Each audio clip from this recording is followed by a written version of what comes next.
Greetings, everyone. This is Pamela Rosie, host, your friend, your coach. Today, I have new, as a guest, my new good friend, Solomon Pratt from Illinois, not far from Joliet, if I remember Mhm. correctly. Exactly. And yeah, we connected a few days ago to our good common friend, Zoraida Morales. Shout out to you, my friend, Zoraida. You're amazing. So For sure. Exactly. here he is now. He's currently also attending the August class for the 5-day Profitable Podcast Launch Challenge. But also today, after I had a chat with him, powerful chat with him on Monday, I said, "Listen, I want you to come on the podcast to share your story because he's doing incredible things." So a little bit about him. Solomon specializes in helping women improve their nutrition, create lasting behavioral change, and develop healthy habits that support joint strength, pain relief, and inflammation recovery at the cellular level. He also guides women in building strong, shapely glutes and a toned stomach. And if that wasn't enough, his mission is to empower elegant, I love that, elegant women Yes, to, that's the word. to reclaim their health, restore their bodies, and build lifelong habits, all from the Mhm. convenience of their iPhones. Absolutely fantabulous. I love that, brother. So, Thank you welcome. so much, Lorenzo. Thank you for having me.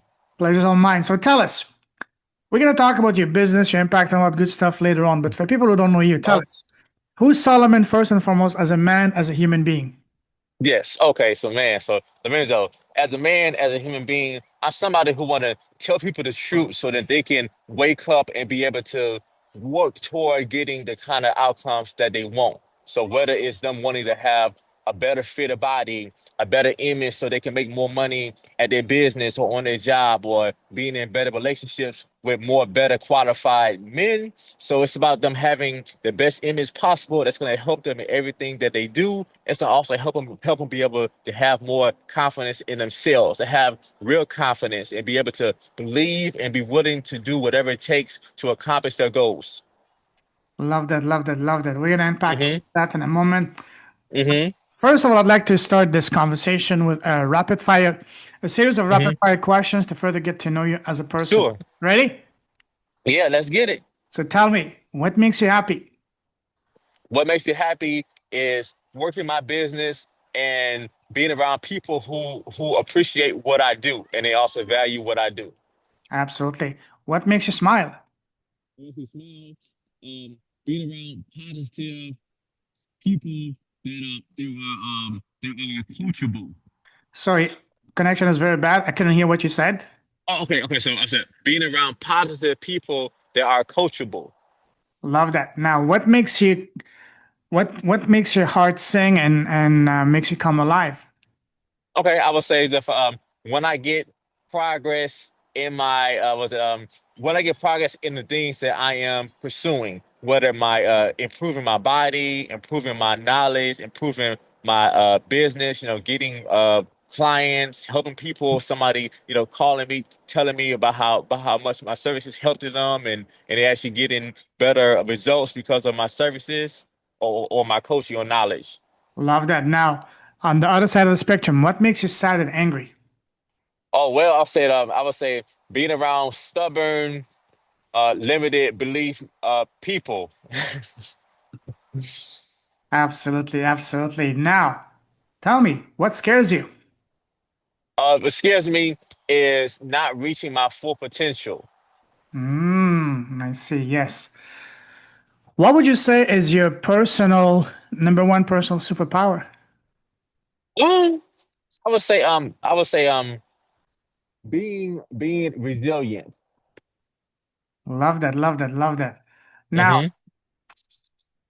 when was the last time that you had, those kind of laughs that make you literally your cheeks ache, tears coming, and almost rolling on the floor because you're laughing too much? Let me see. I probably would say. I probably would say a few weeks ago, maybe a few months ago, when I was watching some of the old movies that I used to watch. It was like what did I watch? I would say yeah. When I was watching some of the older movies that I used to watch, I can't remember exactly which one, but well, actually, I was yeah. I probably would say that it's been like a few weeks. Cool, cool, cool. Now, What is one thing that you used to value that you don't value as much nowadays?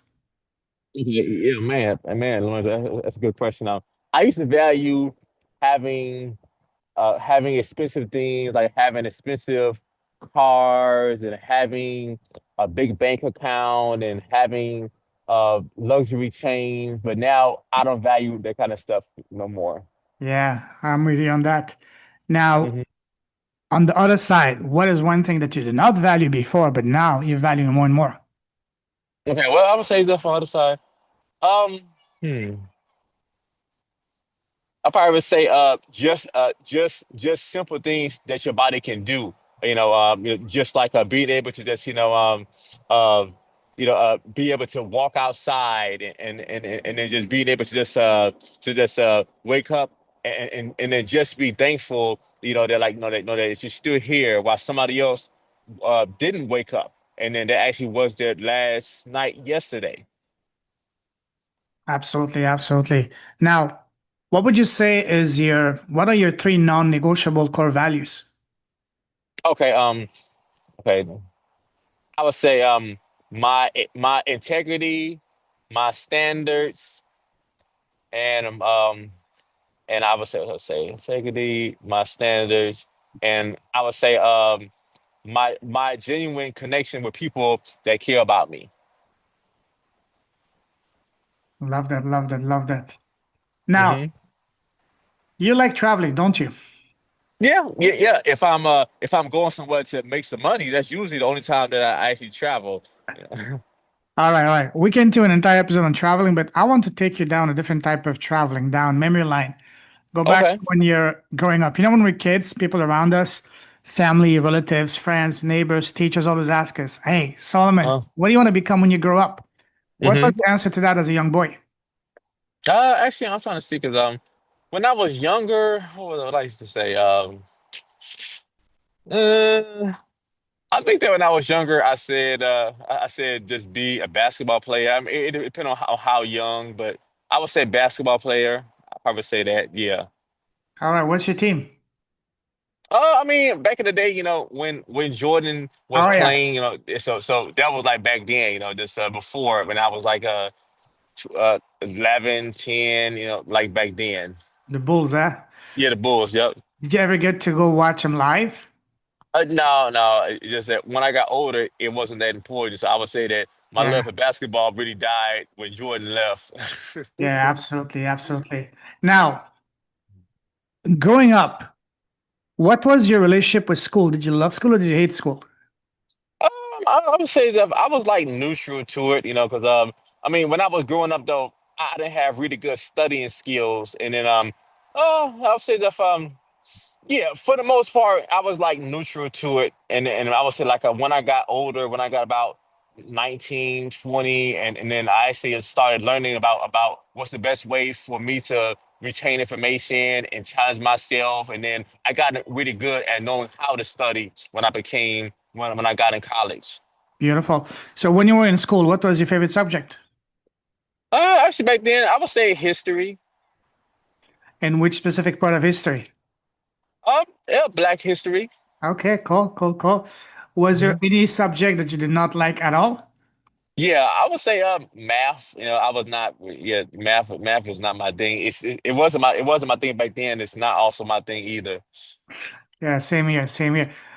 Hmm. Um, so imagine that we're in the same class and grade 10, 11. What kind of student were you back then? Were you the shy one, the quiet one? Were you the life of the party, the athlete superstar, the nerd, the chatterbox? What kind of young boy were you back then?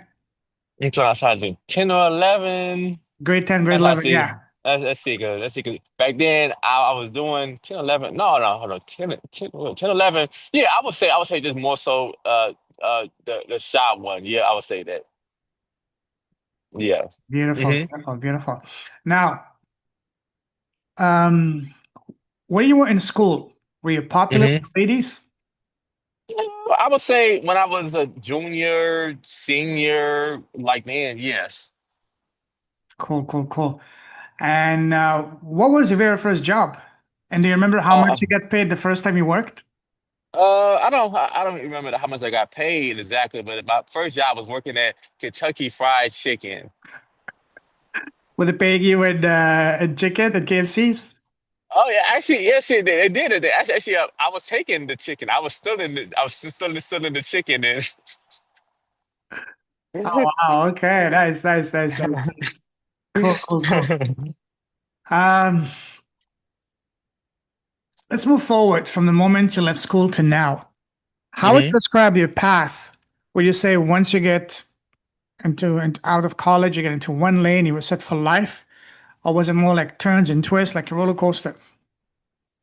I would say a little bit of both, but I would say more so turns and roller coasters. Even though my degree is in sales and marketing, but most of my really good business knowledge and selling skills I would have got from hiring mentors and also just training women for so long. So mainly from those two different things, and also too from me doing research, but mainly hiring mentors and just having a business. Beautiful. I remember from our chat on Monday, you said you were also a model. Yes, How did you yes. get into that? Oh yeah, that's an excellent question.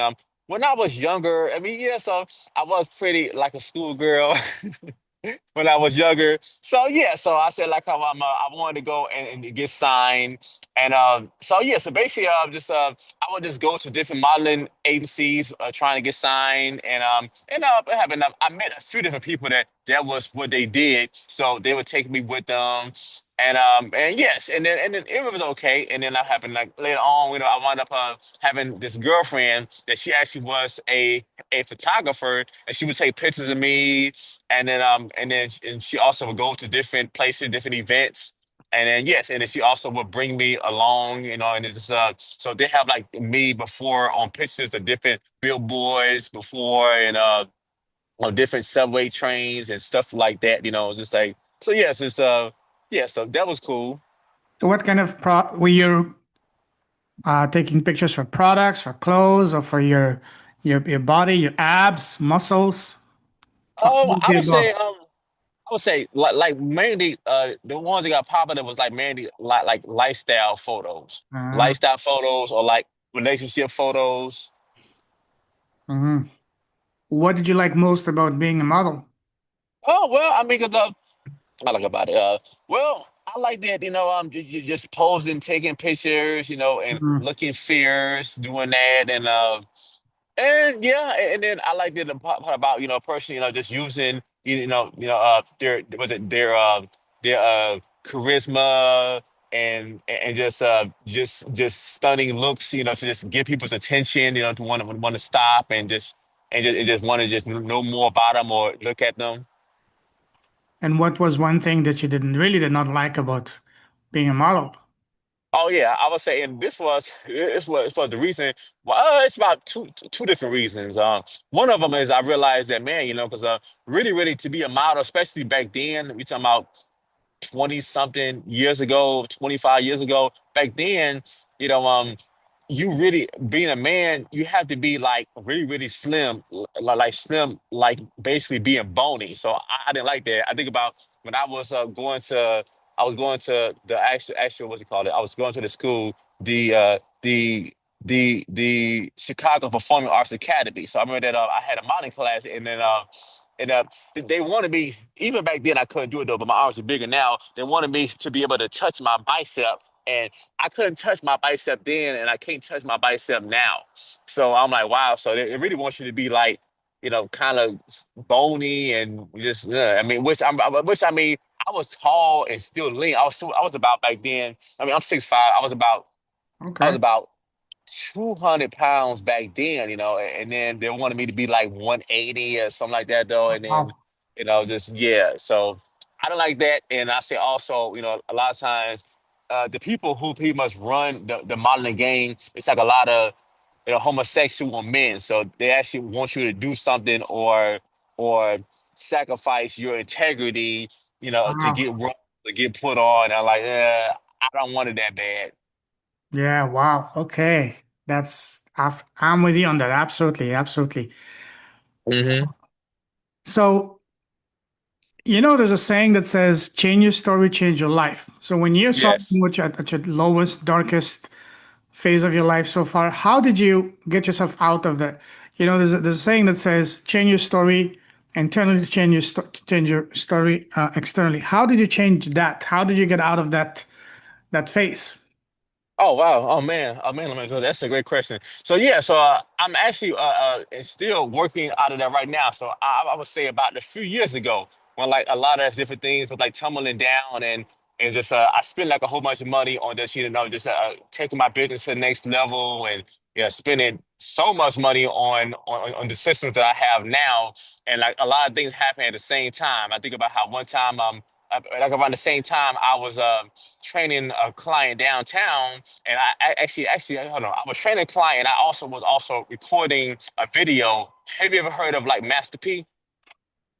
Master P, no. Okay, so he's like a famous rapper and also a famous entrepreneur. He's the one that made what's it called it like No Limit Records. Oh, okay. So yeah, so I actually was basically recording a commercial, that I was gonna have on his channel on YouTube, and I was basically recording it at my client's place downtown, and then like how somebody stole my expensive SRT Challenger that I just paid off. So the car I actually it cost me 45,000. I paid it off in like 3 years. And somebody just stole it. So they stole it. So then I realized that wow, that and a few other different things like how all the other stuff doesn't really matter. I said realize that the main thing that matters is your relationship with God, and then just it's Mhm. nice to have nice stuff, but that stuff can get taken away at any given time. Absolutely. I love the way that you frame it, that can be taken away.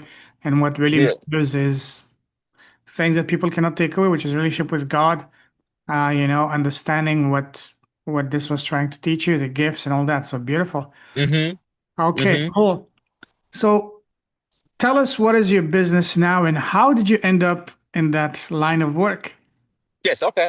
So let me do that's a great question. So yeah, so originally I was modeling, and I was like, man, I think modeling is a very tough business to make money, and I was like, wow, I think it's just like getting signed and also getting paid gigs when people want to just get you to do different shows and just sell tickets. Like, man, this is I'm not making money with this like this. I'm like, man, this I said, well, I said that fitness, I actually enjoy working out and I do enjoy talking to women. I said, man, I said that I could make a career out of me training women, which that's something that that I do well, is communicating with women, and I can make that into a business, and I will always have a reason to be in a woman's face for business.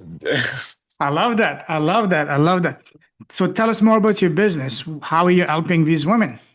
Oh yes, so I realized from my 12 years of training people, training women that okay, uh, the working out part is important, but it's actually not the most important part. And the main thing that I realized that most of the time the problem is if whenever I would have a woman client, and then the reason that they would fall off, it would be because their boyfriend broke up with them or cheated on them or something is going on at their job or somebody dies. So I realized that women really need help with their stress management and their habits. So it's really mainly about what they do when they're not in the gym. So I realized that, man, it takes more than being able to make a person, a workout and be there with them. It's really about, helping them be able to actually control the triggers when things happen. So I said, man, I think, I said that, and I realized that just training somebody one on one, it's like it's very taxing, on your time. You can't go on vacations, so that's when I hired a mentor, Benny Carter, and I want to have in my online person training program. I have it done like that, but it's done through my app. And then I just kept fine tuning it with him. So I realized that motivation ain't enough. People motivation is never enough. It feels good, but most of the time, it's never enough. Discipline is stronger, but what people really need is systems. They need systems, and they actually need coaching, but being personalized just for them. But a person has to have the technology and the expertise to be able to help them and the system. So that's when I realized, okay, me being a certified health coach complements me being a trainer because I specialize now in behavior change and I get to help the women when they're stressed out and help them stay on track. And even if they're not doing their workouts, I can help them in real time with their nutrition. I mean, doing their personalized habits that I made for them. Me making sure that they do their workouts. So all the stuff that people don't think is important, that is so important. So this behavior change, especially me being a trainer for so long, that's the most important thing. It's about what you do outside of the gym. So those commitments that you make to yourself. Are you the kind of person that you do what you say, or are you the kind of person that you just talk and you don't take yourself seriously? And women need help with that. Absolutely. You mentioned Mm-hmm. two words that are really important. You mentioned systems, and you mentioned, tell us about your systems.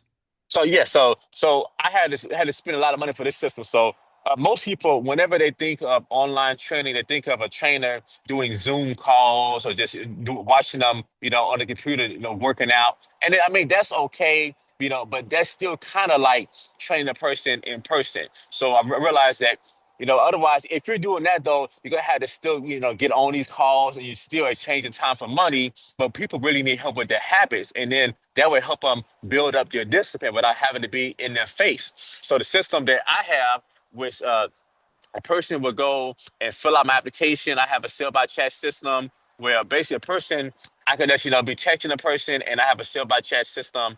And a person, I would get them to fill out my application, and it's so personalized that by them answering the questions, I have enough information about what they have that's going on with them, their goals, their unique circumstances, and then I would go and make them a presentation with me going over their application. So, but those are for the ones that qualify for me to make a presentation. And then I would just show in the presentation how it would help them, show me going over the application and give them just, two choices for them to choose from. Because since I'm not actually talking to them in person, if I was talking to them in person, I would give them only one price. But since I'm not, I'm talking to them in person, I'm making a video, I'm only giving them two prices. So that's the system, that Brandon Carter, he went and taught us. So that it's just, but what it is, if it's like it's like a top notch, a system. So the person has to have the mindset to this, not say, okay, I just want something cheap. So a person has to know what they're getting, and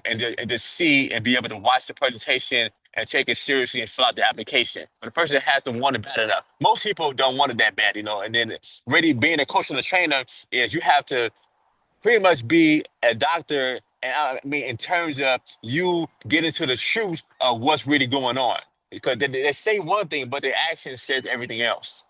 Absolutely. Why do you think that they don't want it that bad enough? Well, a few different reasons, Lorenzo, because social media now is teaching people just want everything quick, fast. Just like you were saying yesterday in class, that the average person now attention span is only 3 seconds. So now it's more distractions.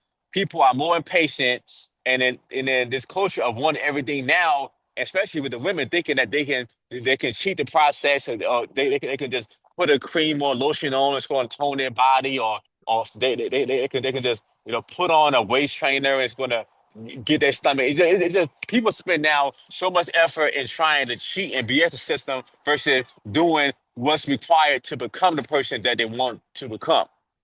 Absolutely. Absolutely. You also mentioned that you have an app. Tell us more about your app. Yes, yes. So let me just, so my app is how I communicate with my clients. So everything is personalized. So the app is what I use to communicate. So it's a private app. So when a person actually buys one of my subscriptions, I get them access to it, but everything is personalized to them. So just that I can see if a person did their workout, I get to see if they didn't do their workout. I get to see how long it's been since they logged in to my app. I get to see whether they ate in real time. I give them 5 different ways they can log their macros and meals. I make them personalized meal plans, but they don't have to follow the meal plan, but they can. I get to see their steps in real time. If they have an Apple Watch or a Fitbit, I make them personalized habits and I can make sure that they do it. So when a person would fill out the application, and I would know their pain points and what they're going through, and I would personally make them 3 habits and make sure that they do it, and then that's going to build their discipline in the areas that they're weak. And then yeah, so but the habit tracker changed so much, and also the meal tracker. Absolutely. So how do you manage to get someone that, yes, they want to look good, but they don't want it bad enough? How do you get them motivated, not only to start, but to follow through and reach the desired outcome? Okay, man, so that's a great question. So really, what I realized being a coach is something has to be there. So if nothing is there, you really can't help the person, but something has to be there. I would ask them questions to see what's their real motivation. I mean, so what's their main reason for wanting to do it? And then so once I ask certain questions and I can find out, their real reason for wanting to do it, and then I can just, just see, okay, just ask some more questions to see how bad this person want and see does the person qualify for me to go and make them a presentation. Beautiful, beautiful, beautiful. hmm How long does it take for a client from first joining your program to actually getting the result they want? oh man. So that's a great question. I say it all depends on the person. So I Mhm. would say if I would say the problem with most people, the problem is let's say if I tell them 10 different things to do, for the most part, most of the times the women, they'll do only maybe like one or two or three different things. So really, they're the person, that's stopping them from getting the best results. So usually, when a person is older, they're set in their ways, so they want it a little bit, but not really. But Mhm. I'm gonna give you an example. I had like this one client, she was exception to the rule.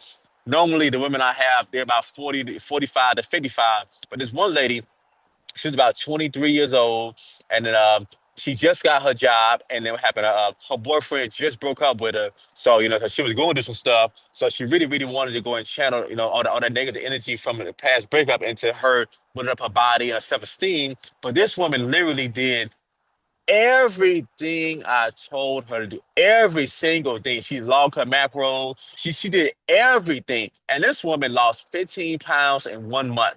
And Wow. she also body was start shaping, but she did everything. But most people they'll just do this one or two different things, and then it's like yeah. So that's usually the problem. Most people really really really, really don't want to. I mean, they think that coaching is just a coach just telling them feel good stuff. But coaching Mhm. really is the person telling you the truth, especially sometimes in kind of a more blunt way to get you to wake up to get an outcome. So a lot of people have that wrong where they want a coach to only say feel good stuff. But if you're not doing what you're supposed to do, a coach has to wake you up. I mean, a good coach, has to wake you up though, because my business is not like I would say, being a pastor where you can just say feel good stuff. I actually have to deliver on those promises. So that's what it is. But most people probably just it sounds good. Everybody say that they want to go and be healthy and have a nice body, but the actions show the truth.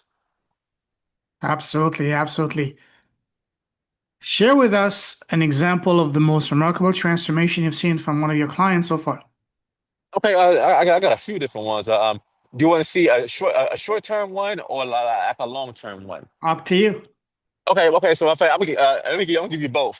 Yeah. This is yeah. So I would say this is the most recent one. So the most recent one I told you before about this one lady that I seen in the neighborhood. I seen in the neighborhood. She's 40 years old, so she's like usually a few years younger than the women that pay me. But she has a good business.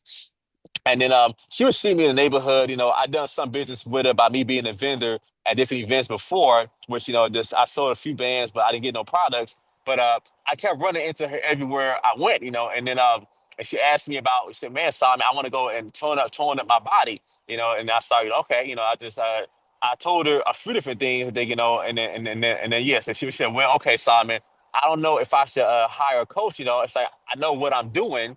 So her ego was in the way. But yeah, so okay, so I didn't take it personally, and then I kept running into her, and then I ran into her at Chipotle. And the last time that I was talking to her, I told her about Chat GPT. She could use it for different functions and different things. So she wound up using Chat GPT to make her a workout. But then when I seen the workout that Chat GPT made her, I still see errors, in the workout. So I said, okay, since she haven't paid me no money, I can't, tell her, or just, she has to, I have to make us say people value what they pay for most of the time. So I just gave her one tip which was okay. You should do your ab exercises at the end of your workout, not in the beginning. So that then if you do it in the beginning or in the middle, your center of gravity is weak, and that's going to affect all your lips. So I just gave her this one tidbit, Wow. and then she wanna fill out my application. And then when it was time for her to go, and later on she was talking about how, well, she actually wanna train with me, but then still she said, well, I'm gonna see what can I go, and take out, so I can pay for it. And I said, well, the thing, so I mean, so just I got financing available, and then yeah, you have a business, so you was talk about how you got so much money, you had the best credit, so I got ways, you can get it done, I think, and then so she told me that she was gonna pay for 4 months, but she just ghosted me and she just never did, and then I ran into her at Chipotle, which and I was like, wow, and then it gave me a revelation, and then that's why I said, man, I think it doesn't matter about the person having the money or having Right. all the experience. It really comes down to, is the person coachable, and can they put their ego aside? So that was the lesson I learned. Okay, and then yeah. So when I seen her, she said, okay, I'll just do just 1 month. And I said, okay, and then I asked her, so what's your goal? She was like, well, I want to just build up my glutes and I want to get my stomach flatter. And then that kind of goal is kind of like, going left and going right, because building up your glutes is going to require for you to be in a calorie surplus, and flattening your stomach is going to require for you to be in a calorie deficit. So it's very hard to do both at the same time, especially in only a 30-day period, which is, but since I'm such a good coach and I know so much, I said, okay, this is a good test for my system. So, okay. So, how can I teach her and help her just enough so she get results, but don't help her too much because she only paid for 1 month of coaching. So I wind up teaching her the foundation really well, and my app was the tool that I used to make sure that she did it. And one thing that, yeah, so and one thing that she did wrong, which I seen, she did a lot of things wrong, but she would train her body every day and not allowing it to rebuild.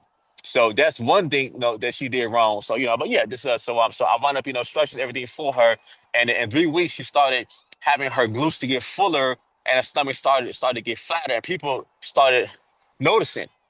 Everywhere she went, I think, and even though she got some results, so she still didn't want to pay more. But it was a good test for me to go and just, okay, in a short period of time, get her to get some results on two difficult things, by not telling her too much, because she didn't, really, really buy into the system. She only made a short commitment. So that was a great, a test of my knowledge and skills, and for me to get that revelation. And it's all about the woman being able to respect uh, masculine structure, and then my coaching is a great way a woman can see, can she follow a man's mission, and is she coachable, so and then but yeah, so but a lot of people problem, I say, Lorenzo, is they only respect what they know and what they do, and they don't respect what other people know and what they do. So I say that's most of the time it's the problem with most people.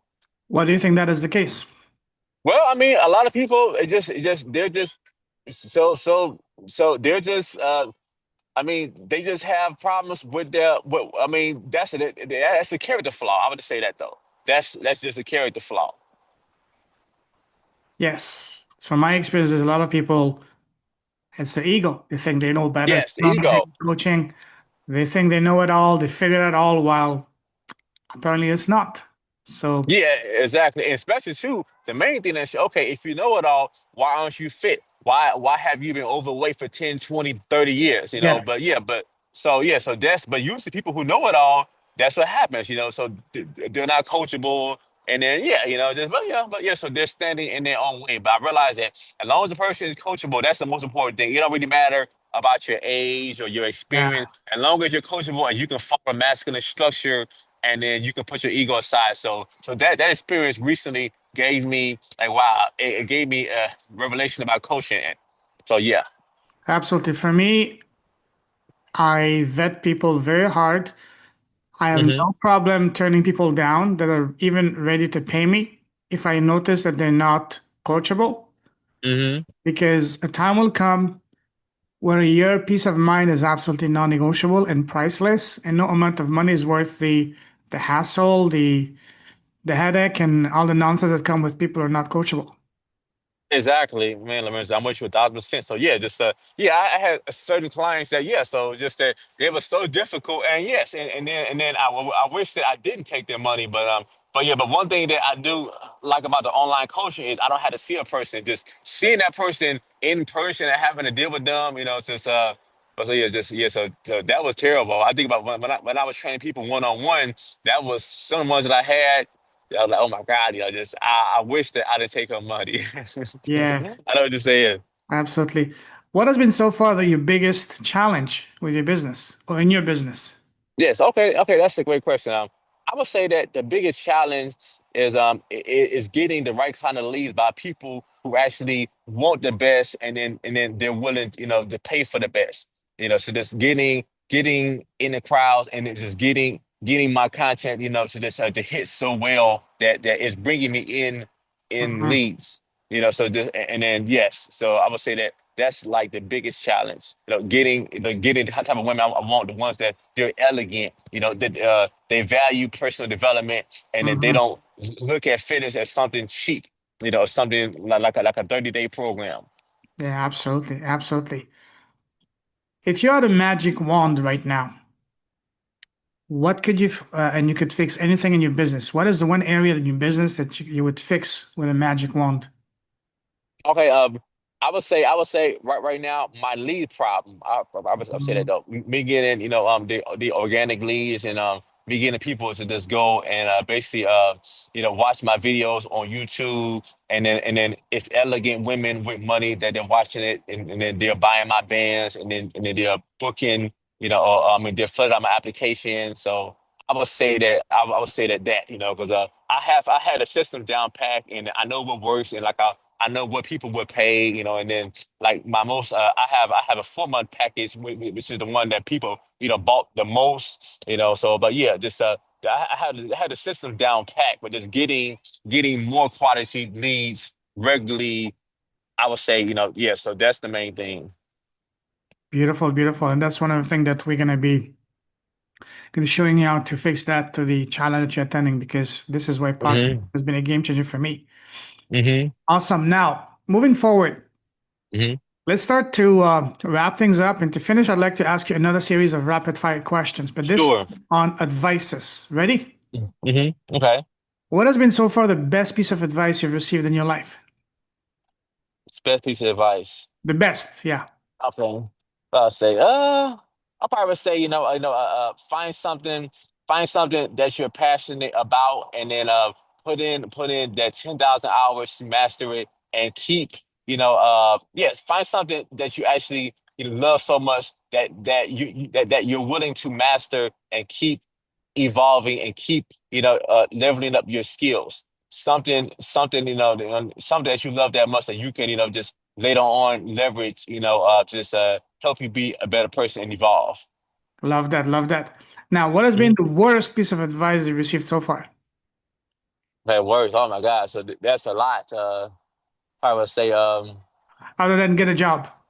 okay, let's see. What's piece of advice I'm trying to see? Usually I like block that stuff out. Is yes, I probably say, people telling me that I charge too much money for my services. Yeah, no, they're the wrong people. Uh, Yeah. Absolutely. Now, imagine that you were blessed with a time machine and you can go back in time and sit face to face with an 18-year-old Solomon. What's the number one piece of advice you would give to him knowing all that you know now? Okay, so I would have been a coach and a trainer then, and I actually would have started up my YouTube channel back then. Mm, okay. Speak, Speaking of that, if you were to, if you were to interview yourself today, what is the first question you want to ask yourself? I would say, I would say so. I probably would say, so despite you going through the fire, what makes you willing to keep going, uh, and still keep working toward your goals, even when things is not working out, and even when you want to quit? And love that. What's your answer? My answer would be, I would say, is if I got too much invested in it, and and then I know that one day things are going to line up, and then yes. Love that, love that, love that. Now, the last question I want to ask you, and that's my favorite question to ask all my guests, and that is, Mhm. what is the smallest thing that you've done that has had the biggest, most profound positive impact in both your life and business? For example, for me, it's been starting my podcast. What about you? The smallest thing that I done That has had that the is big. biggest positive impact in both your life and business? I probably would say, trying to see, smallest thing, smallest thing, or biggest thing. But the one thing that you've done that has had the biggest impact so far? Oh yeah, I would say, I would say, being a coach. Hmm. Yes, so just you're helping a person believe in themselves, and just and just make life-changing habits, and then you're learning about structure and systems and how things work, and then yeah, so I would say that. Beautiful, beautiful. Listen, if someone wants to connect with you, what's the best way to do so? Okay, from a few different ways, and they can connect on LinkedIn by my name, Solomon Pratt, Solomon Fitness World on LinkedIn, and on YouTube of Solomon Fitness World on YouTube, and on Facebook, Solomon Pratt, and also my email, or also my website too, solomonsfitnessworld.com, SOLOMONS fitness FITNESS world WORLD.com. And also I would say that for yes, and I would say that if I'm on Instagram, I got a new channel, the Women's Health Coach channel. Love Oh yeah, that. also my email. My email is they can do Solomon Pratt 86 at gmail.com. Okay, perfect. I'll put that all of those in the show notes.